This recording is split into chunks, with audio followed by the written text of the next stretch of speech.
Coming up, how hypocritical can Pope Francis get on the illegal alien or illegal immigrant issue?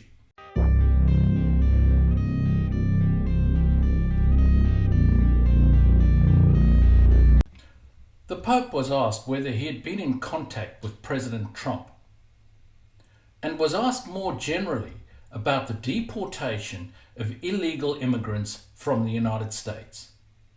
Have a look at what he had to say. No, non ci avevamo sentito. Lui è venuto una volta qui, quando era presidente l'altra volta, ma non ci siamo sentiti. Ma questo, se è vero, sarà una disgrazia, perché fa pagare ai poveri disgraziati che non hanno nulla il conto dello squilibrio. Non va.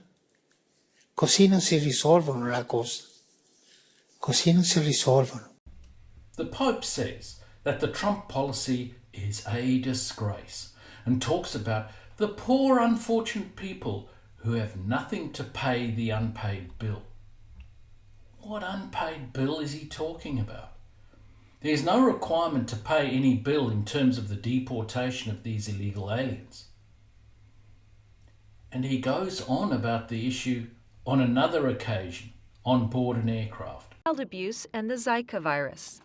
Una persona che pensa soltanto in fare muri, sia dove sia, e non fare ponti, non è cristiano.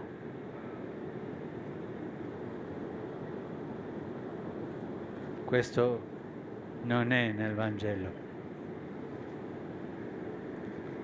Poi quello che mi diceva cosa consiglierebbe votare o non votare, non mi mischio, soltanto dico quest'uomo non è cristiano.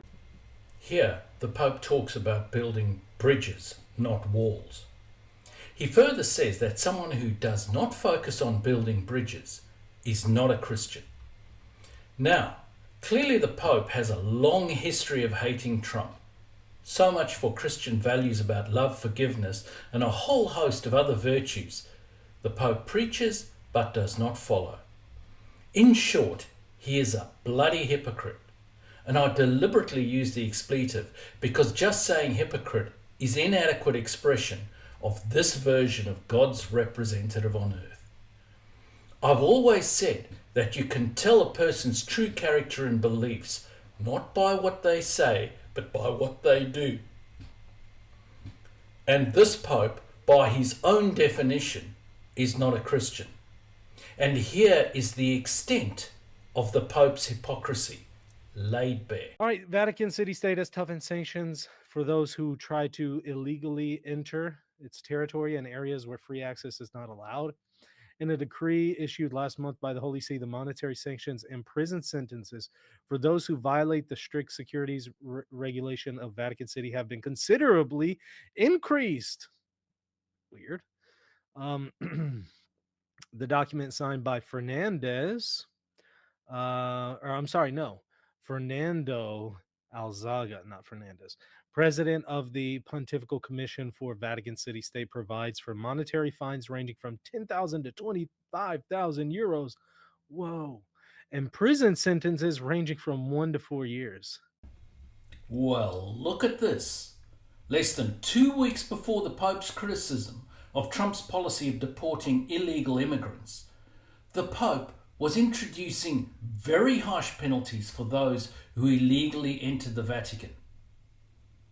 This is just entering, not even intending to actually take up residence there. Well, Pope Francis, where are these vaunted bridges, not walls? Given this, you're clearly not a Christian by your own definition. And what about those poor people that cannot afford to pay the unpaid bill?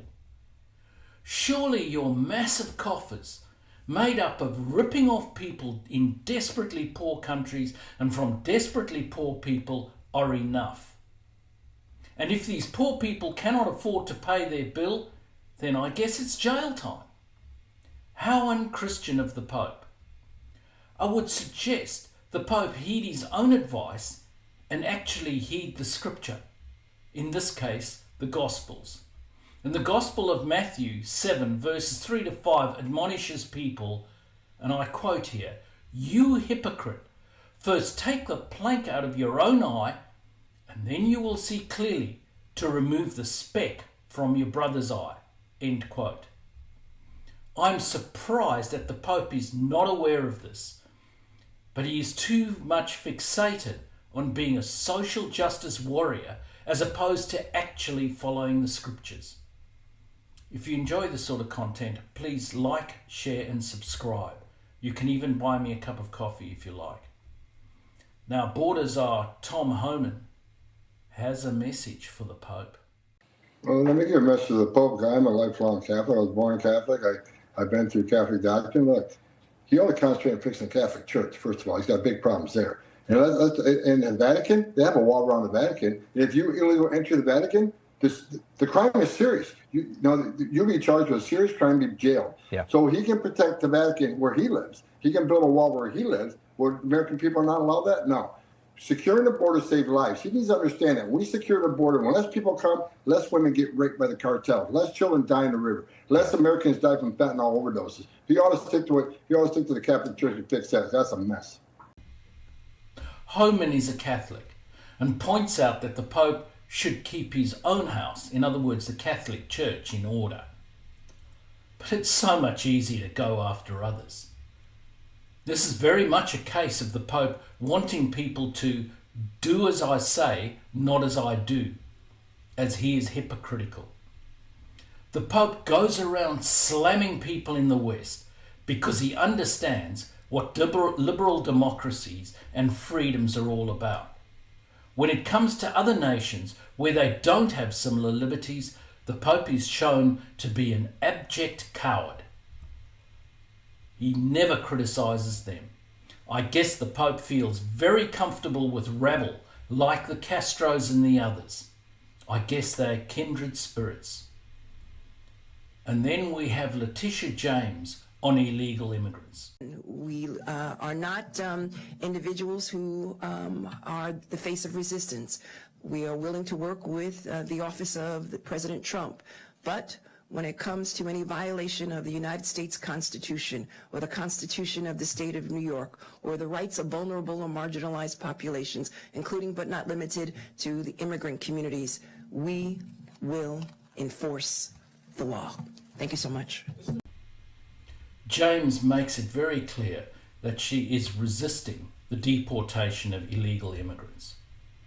She pretends that she will cooperate with the Trump administration, but only so far as she is bound by the law. Remember, this is a woman who campaigned on jailing Trump. She has made very clear that she is on the side of illegal immigrants, not on the side of normal American citizens who have had enough. She has not heeded the American people in the last election at all. I want to briefly address the mass deportation orders that we have been reviewing along with other Democratic attorneys general all across this nation. As most of you know, we have been preparing for this moment for some time. Here, James bells the cat. The Democrats have been preparing to resist Trump's following through with an election promise for quite a while. The mealy-mouthed platitudes of working with the administration to the extent required by law is shown to be pure nonsense. The Democrats are not at all interested in the will of the people. They are purely fixated on their own agenda and as a result will remain in the political doldrums for a long, long time. The election has taught them nothing. Then we have the deportations actually taking place. U.S. President Donald Trump said on Sunday he would impose sweeping retaliatory measures on Colombia, including tariffs, sanctions, and travel bans. The move comes after the South American country turned away 2 U.S. military aircrafts, with the migrants being deported as part of the new U.S. administration's immigration crackdown. Trump's swift action appeared aimed at making an example of Colombia, to dissuade other countries from defying him on deportation flights. He said Colombian President Gustavo Petro's refusal jeopardized U.S. national security. Colombia turned away 2 military aircraft taking illegal immigrants from the United States back to their home country of Colombia. As a result, Trump hit back very hard in terms of tariffs, sanctions and travel bans. Colombia, quite frankly, is recalcitrant on this. The reality is that nations have responsibility for their own citizens. To refuse to take them back runs contrary to international law. The retaliatory measures were as follows. Directed his administration to take retaliatory measures. That includes imposing emergency 25% tariffs on all goods coming into the United States, which will go up to 50% in 1 week, as well as a travel ban and visa revocations on Colombian government officials and its allies. Petro condemned the practice, suggesting it treated migrants like criminals. The actual Colombian citizens inside Colombia gave their thoughts on the issue. Que el presidente no acepta eso, pero si uno viene al país de uno, ¿cómo es posible que no lo acepte? Eso es ilógico, ¿no?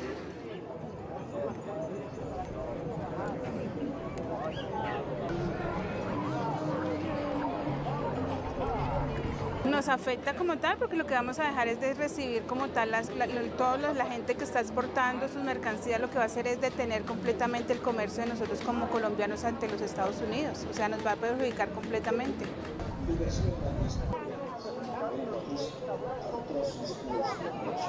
Pues la problemática es que el señor Petro debe pensar mejor con cabeza fría, no tanto ideológicamente, sino qué nos conviene como país. Entonces creo que toca pensar más. It appears that the citizens of Colombia have far more of a clue than their president on the impacts the Trump administration's measures would impose on the people of Colombia. The US is Colombia's major trading partner, while Colombia only ranks as number 3 partner to the US in South America, as far as US trading partners are concerned. Fortunately, the president of Colombia came to his senses extremely rapidly. I don't think that the president of Colombia's backdown was because he realized that his policy was wrong. I think he knew he was committing political suicide. All of Trump's terms have been agreed to. It is a complete backdown and not before time. This will certainly send the message to other recalcitrant countries. The reality is the US has the upper hand in all cases, and this is the correct policy for the US to introduce. Now, what do you think about the Pope's attempts to lecture President Trump? Please let me know in the comments below. Thanks for watching.